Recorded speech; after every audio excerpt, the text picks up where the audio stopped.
오늘 이 말씀을 가지고 제가 성도님들과 나누고 싶은 이야기는 왜 남을 비판하면 안 되는지에 대해서 한번 이야기를 해보고자 합니다.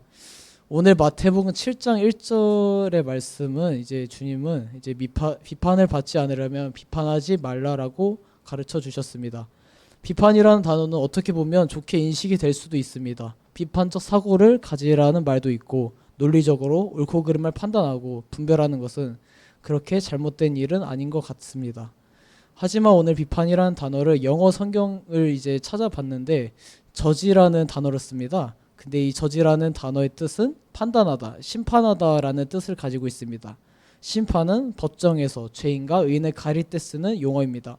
그리고 이 영어 성경의 뜻하고 이제 헬라어 원어도 한번 인터넷에서 찾아봤는데 비판을 이제 크리데네라는 용어를 사용하는데 이 원어가 크리노라는 뜻입니다. 근데 이 크리노가 영어랑 이제 비슷한 뜻을 갖고 있는데 법정에서 재판하다, 심판하다라는 의미를 가지고 있습니다. 곧 오늘 성경에 비판하지 말라라는 말씀은 남을 죄인으로 규정하여 심판하지 말라라는 말씀입니다. 그러면 우리도 이제 죄인으로 심판을 받게 된다는 것입니다. 그러면 왜 우리는 남을 비판을 하면 안 될까요? 그것은 이제 3절에서 이제 3에서 이제 5절 말씀에 나와 있는데요. 우선 3절을 보시게 되시면 산대 눈에 잠깐만요. 네, 산대 눈에 있는 티끌을 보는데 왜 자기 눈에 있는 들보를 보지 못하느냐고 말씀하십니다. 그러면 들보가 무엇입니까? 집에 천장을 받치는 나무가 이제 들보인데, 그럼 엄청 큰 나무 이제 기둥을 말하는데 그 기둥이 이제 비판하는 사람의 눈에 들어있다고 말씀하신 겁니다.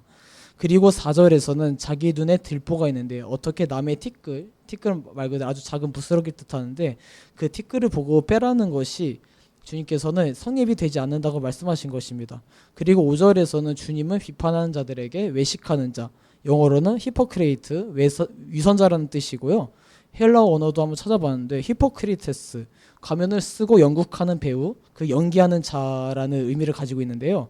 주님은 이제 비판하는 사람들에게 외식하는 자, 그리고 위선자, 그리고 연기하는 자라는 거 말씀하시면서 자기의 눈에 있는 들보를 빼고 밝히 볼 수 있게 되어야 그때 남의 티끌을 뺄 수 있다고 말씀하신 겁니다. 세상에 그 어느 누구라도 죄인이 아닌 사람은 없습니다.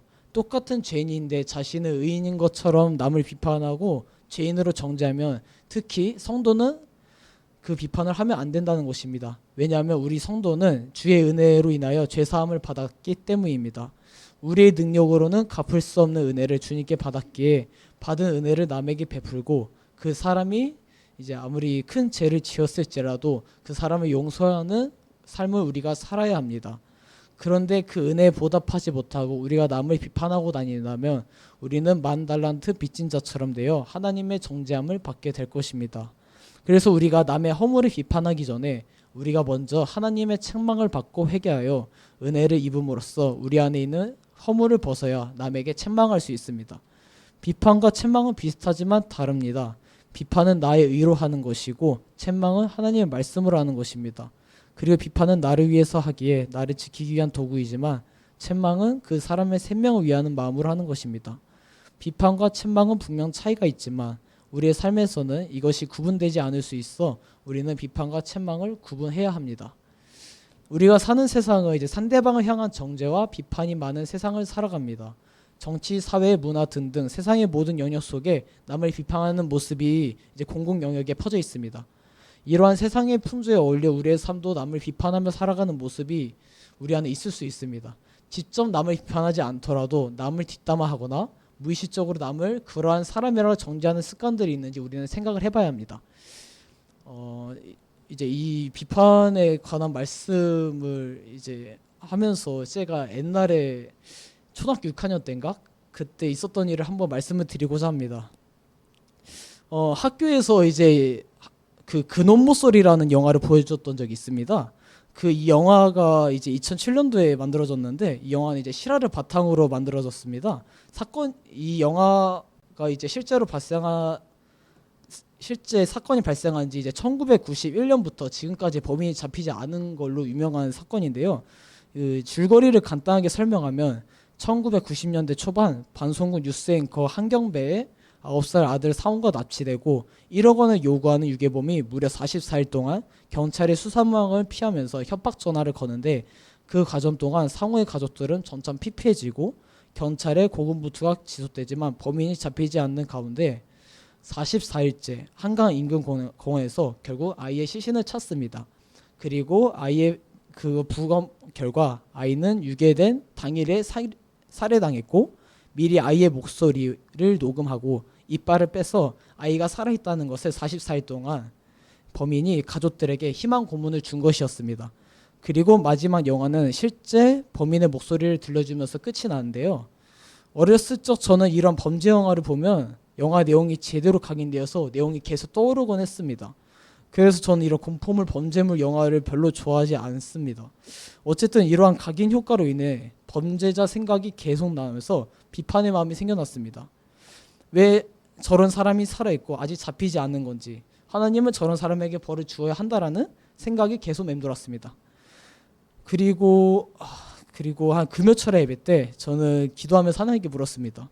하나님은 왜 저런 사람을 살려두시는지 궁금합니다. 저렇게 나쁘고 사람을 죽이며 사람 마음을 장난감처럼 갖고 오는 사람은 벌을 받아도 마땅한 것이 아니냐고 기도하였습니다. 그리고 저에게 주신 응답은 지금까지 기억하고 있습니다. 하나님은 저에게 너도 똑같은 사람이잖아 라고 말씀하셨습니다. 곧 영화의 범죄자와 저는 똑같은 사람이고 같은 죄인이라는 것입니다. 그리고 또 다른 얘기를 드리자면 최근에 저는 나라의 현 정치 상황에 관심이 생기면서 여러 유튜브 채널이나 뉴스 기사를 종종 보기 시작했습니다. 점점 나라의 상황과 나라를 이제 지도하는 국회의원들의 이제 행보를 여러 가지 보게 됐는데 정말 심각한 상태였음을 좀 알게 되었습니다. 이제 어떤 사람 이제 똑같은 법인데도 누군가에게는 엄격하게 대하는데 누군가에게는 관대한 모습이 보였고 법의 역할이 제대로 작용하지 못해서 이제 정치의 도구로 사용되는 모습을 보면서 이것은 당연히 대한민국 국민이라면 책망하는 것이 옳다고 생각하였습니다. 왜냐하면 현 전체적 상황이 분명 하나님 말씀하고는 그렇게 위배되는 행동이라고 저는 생각하였기 때문입니다.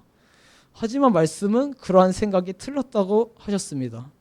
성도는 세상과 다른 관점을 가져야 한다고 말씀하셔서 제가 틀린 3가지를 알려주셨습니다. 첫 번째, 너가 지금 바라보고 있는 시선이 다르다는 것이고, 두 번째는 믿음의 대가를 치르지 않았으면서 굳이 화를 내고 있는 것이며, 세 번째, 너에게 생명을 살리겠다는 마음이 없었다는 것이었습니다. 제가 책망이라 생각한 것이 비판이었음이 드러나는 시간이었습니다. 저에게는 생명을 살리는 시선이 아닌 남을 정죄하는 잘못된 시선을 가지고 그냥 비판만 하는 사람이었다는 것입니다. 이 말씀을 통해 저는 세상의 위정자들을 보면서 비판하지 않겠다고 다짐하였습니다. 다짐 이후 확실히 이전에 이제 분노나 비판의 마음이 사그라들고 마음이 평안해졌습니다. 그럼에도 현 상황을 보면 그렇게 바뀐 것이 없고 답답한 상황인 건 사실이지만 이 부분은 제가 할 수 있는 영역이 아닌 하나님께서 하실 것을 믿고 저의 삶을 충실히 사는 것이 더 중요하다고 여기게 되었습니다.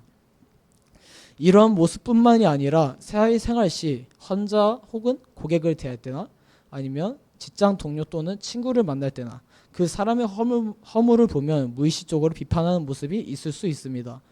이러한 우리의 모습이 있다면 우선 주님 앞에 인정하고 오늘 마태복음 7장 말씀을 붙들어 하나님의 은혜를 받은 우리가 남을 비판하고 다니면 안 된다는 인식을 지니어 이 험한 세상에서 빛과 소금이 되는 저와 여러분이 되기를 소망합니다.